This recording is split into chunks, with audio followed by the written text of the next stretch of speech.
પણ એવી જાતિ નથી કે જેના લોહી ઉપર ક્યારે કોઈ ડાઘ ન પડવા દીધો હોય, કે સતીઓએ જોહર કર્યા હોય, કે વિધવાપણું ભોગવું હોય, કે ચોરીના ચોરામાં ખાંડાના ખેલ ખેલીએ અને જીવતરને હોમી દીધું હોય, એવી પૃથ્વી ઉપરની પરંપરાને જાળવી રાખતી એક ક્ષત્રિય જાતિ છે.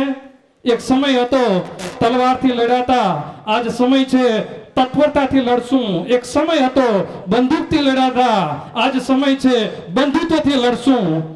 એ આપણી પરંપરા છે. આપણા કાર્યક્રમને આગળ દબાવતા કાર્યની સૂચિ આપશે આપણા સત્યવરાવજી, કર્ણાટકના છે, આપણા જ ભાઈઓમાંના એક છે.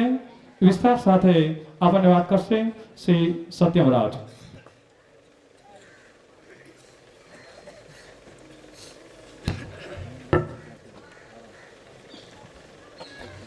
ખૂબ ખૂબ આભાર બાપા, ખૂબ સરસ સ્વાગત કરી રહ્યા છો તમે. પવિત્ર ધરતી ઉપર ભાદર નદી અને ગોમા નદી છે ને, બે નદીના સંગમને વચ્ચે પવિત્ર રાણાજીના ગઢમાં વિરાજમાન સમસ્ત ગુજરાતના રાજપૂત ભાઈઓને, સમસ્ત ગુજરાત રાજપૂત સમાજ તરફથી બધાને જય માતાજી. આજના કાર્યક્રમમાં મંચ પર વિરાજમાન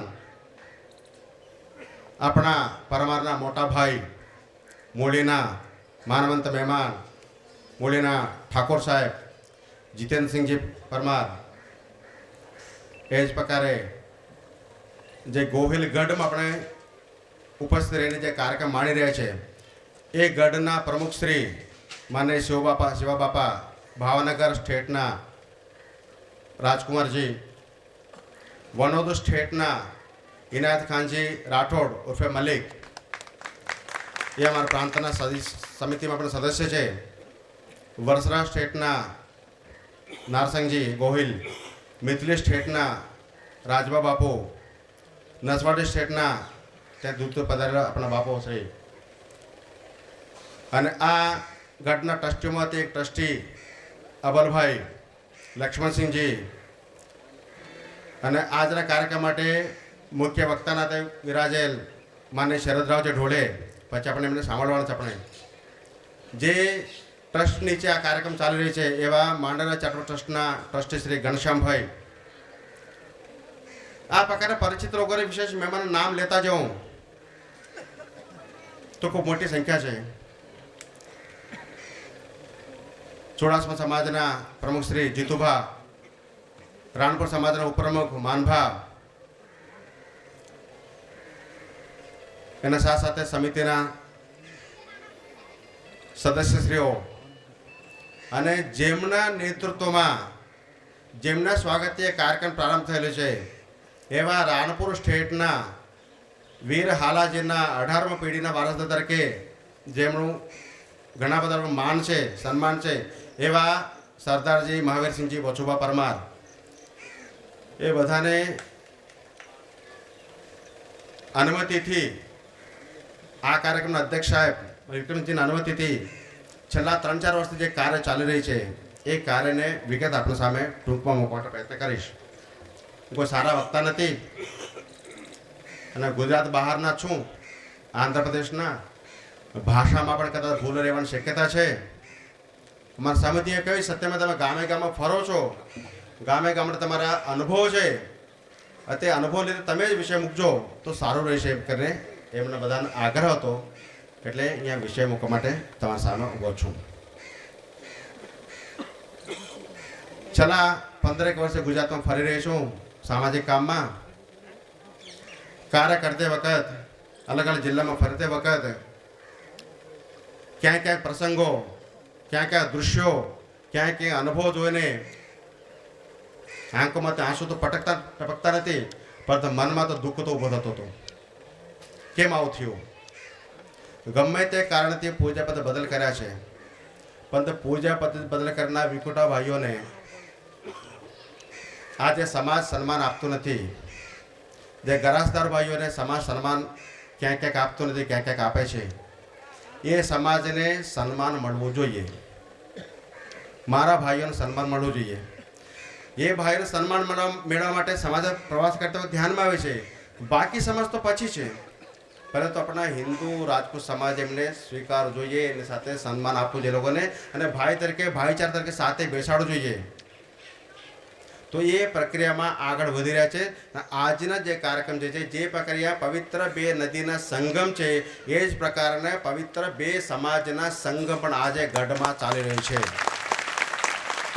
આ પવિત્ર બે સંગમના કાર્યક્રમના આપણે બધા ઉપસ્થિત બધા મહેમાનો બધાના સાક્ષી છે. પાણીમાં દૂધ જાય, દૂધ પાણીમાં જાય, એ દૂધ દૂધ જ રહેવાનું છે.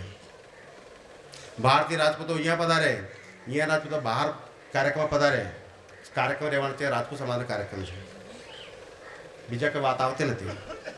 આપણે રાજપૂત તરીકે ભેગા થવાનું છે. જ્યારે આ કાર્યક્રમ પ્રારંભ કરવા માટે જે પ્રયત્ન ચાલતો હતો, એટલે મારે એક વિશેષ વ્યક્તિને ખાસ કરીને આભાર માનવાનો છે.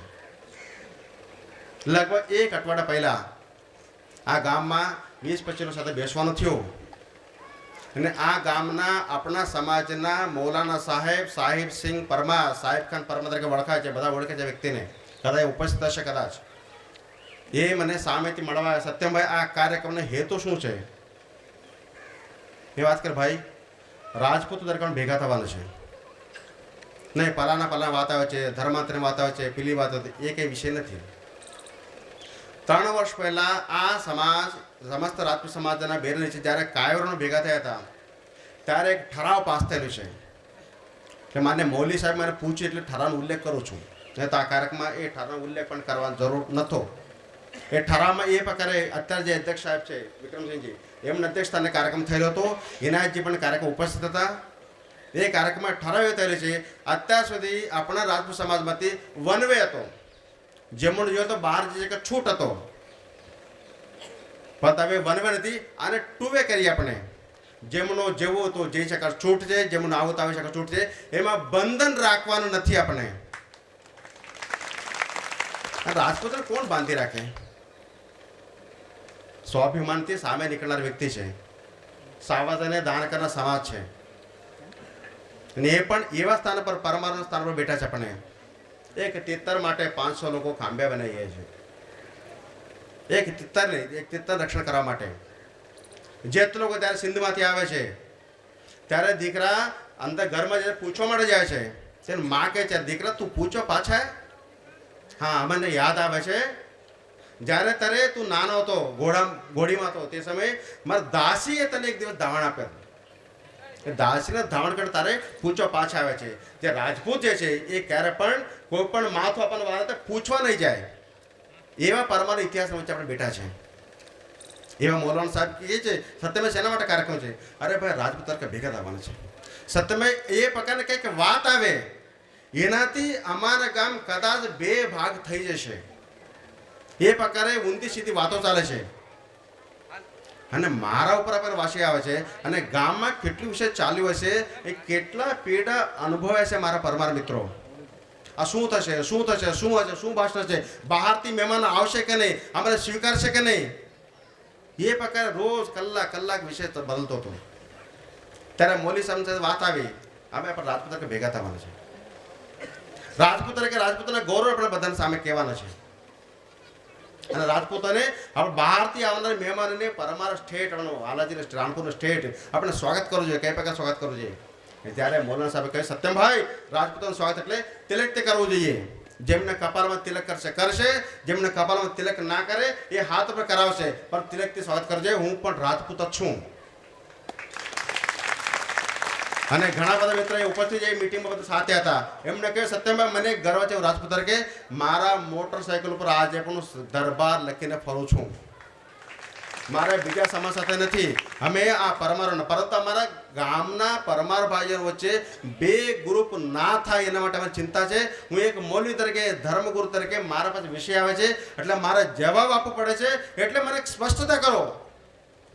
ત્યારે મેં કહ્યું, બાપુ, રાણપુરના અંદર, રાણપુર 24 કહેવાય, 11 ગામના જે મૌલેસમ દરબારો છે, આ મૌલેસમ દરબાર પણ આપણે કહેતા નથી, વિખોટા પડે દરબારો છે.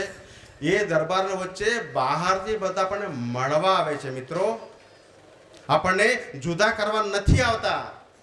બહાર સમસ્ત ગુજરાતમાંથી આપણને સાથે સહમતતા માટે આવે છે. આપણને ખભે ખભે મિલન આગળ ચાલવા માટે આવે છે. સમસ્ત ગુજરાત અંદર દરેક તાલુકા અંદર વિદ્યાર્થીઓને, છોકરાઓને, દીકરીઓને કઈ પ્રોત્સાહન આપીને આગળ આવે છે. અહીંયા રાણપુરમાં એ કાર્યક્રમ થતું નથી, એટલે રાણપુરમાં આ કાર્યક્રમ નીચે વિદ્યાર્થીઓને પ્રોત્સાહન આપવાનું કાર્યક્રમ નક્કી કર્યું છે. આપણને સમાજને પ્રોત્સાહન આપવાના, આગળ લાવવાના એકમાત્ર લક્ષ્ય આગળ આવે છે.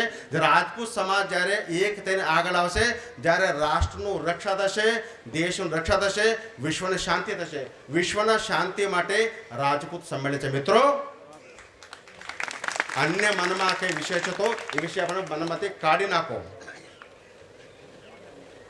હા, એવા કામ કરતે બધું કોઈ એમ કે અમારે તમારા સાથે આવવું છે, પધારો, સ્વાગત છે તમને. એટલે એ પ્રકારના મનમાં જે દુવિધાઓ છે એ દુવિધાઓ દૂર કરી દે. તે સાહેબના તાલુકાના પ્રમુખના ઘરે પણ એ જવાનું થયું. પ્રમુખ સાહેબ ખૂબ જ વાતો કરી. છતાં મેં શેના માટે હેતુ શું છે? મેં કીધું બાપુ, આજુબાજુ તાલુકામાંથી કોને પણ અધિકાર પદાધિકારીનું આમંત્રણ આપવું જોઈએ. જે નક્કી કરે છે એ બોલાવે. મને શેના માટે પૂછો છો? બાપુ, તમે વડીલ છો, નક્કી કરે કે નક્કી કોણ કરે છે? અમે નક્કી કરે છે. સમસ્ત ગુજરાત રાજપૂત સમાજ આ ત્રીજો સંમેલન છે. દર વર્ષે 1 વર્ષ પહેલા સંમેલનમાં આવતા સંમેલન આપણે નક્કી કરીએ છીએ, જાહેરાત કરીએ છીએ. 1.5 વર્ષથી, પોણા 2 વર્ષથી એક આમંત્રણ આપણા બાકી છે, પેન્ડિંગ છે. એ આમંત્રણ આપનાર વ્યક્તિ સત્યમભાઈ અમારે ત્યાં ક્યારે કરશો? અત્યારે મંચ પર વિરાજમાન છે માનનીય ઇનાયત ખાનજી, કમાલુદ્દીન ખાનજી, મલિક, વનોજ